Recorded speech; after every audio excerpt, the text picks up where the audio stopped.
when I listened to this tape, I couldn't believe it. And every time I listen to it, I still can't believe it. But I go entirely by the integrity of the good friend of mine who knows the people that recorded this. And if it wasn't for him and his reputation, I would say something is really weird about this tape.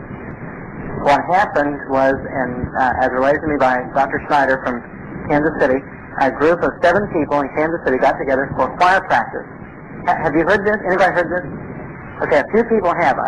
Everywhere I go around the country, 1 or 2 people have heard it, or have heard about it. But this is the tape of it.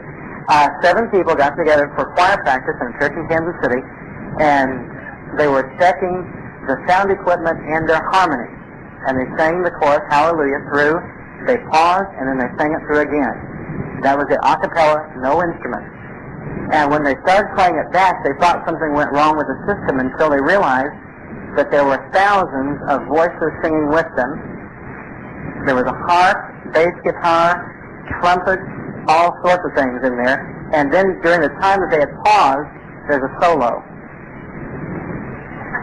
which none of them sang. To complicate matters, one of the men that was singing with them a few months later went down to Haiti on a missions trip. And when he was down there, the group, the church they were ministering at, the song leader was leading them in the Hallelujah chorus.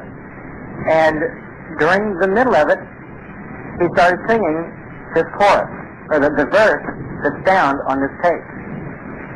And he went up to the song director afterwards, who didn't speak any English, and asked him where he got the words to that verse that he sang. And he said, I didn't sing a verse.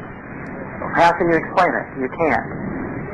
But I have a friend in Lubbock, Texas. I'll be with him next week, and he's a music professor. And he listened to this tape, and he said, Claude, there are voices on there that are higher than the human vocal range can go. And they are sustained for a longer time than what the human voice can sustain one note with that much clarity. And so there's no other explanation for it except supernatural.